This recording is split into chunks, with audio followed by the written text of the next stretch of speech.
Tatapusin na kaya ng San Miguel Beermen ang TNT, o hihirit pa ang tropang 5G, para mabuhay pa ang pag-asa nila sa Grand Slam? Isang panalo na lang ang kailangan ng San Miguel Beermen, para masungkit ang kampyonato. Isang talo naman ng TNT, para mawala ang kanilang Grand Slam bid ngayon season, na pinigilan din ng San Miguel franchise sa nakalipas na taon. Sa Game 5 ng PBA Philippine Cup Finals at hawak ng San Miguel ang 3-1 lead, laban sa TNT sa Best of 7 series.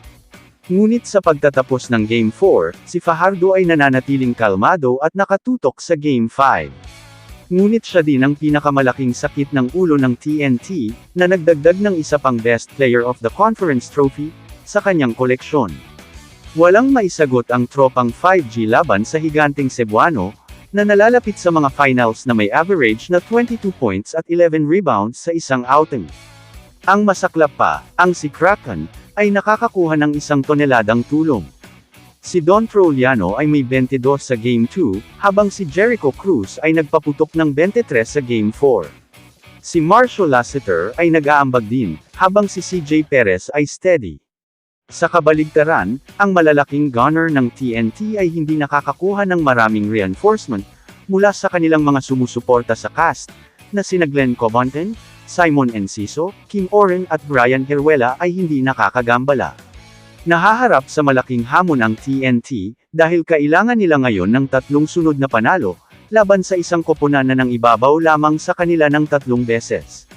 Dahil nalimitahan si Roger Pogoy ng hamstring injury, na nag-average lamang ng 14 na puntos sa serye, pinangunahan ni Jordan Heading ang opensa ng TNT na may 16 na puntos, ngunit hindi iyon makakabawas.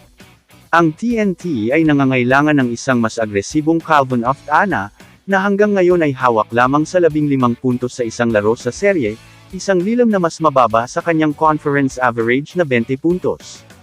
Ang kredito ay napupunta sa madalas na hindi pinapahalagahan, hindi pinapansin ang depensa ng San Miguel, kung saan si Chris Ross ay isang banta sa paligid, habang sina June Fajardo at Mo Totua ay isang kuta sa loob. Pinahirapan din ng mga turnover ang flagship franchise ng MVP Group, isang nakagugulat na turn para sa isang veteranong koponan, na pumasok sa conference na ito na may back-to-back championship. Sa ngayon sa kanilang serye, may 68 miscues ang TNT, na naging 100 puntos ng San Miguel. Ang pag-average lamang ng 17 assists sa bawat paligsahan ay nagpapalala sa mga bagay, na nagpapakita ng kawalan ng mga playmaker, na sina Jason Castro at Ray Nambatak.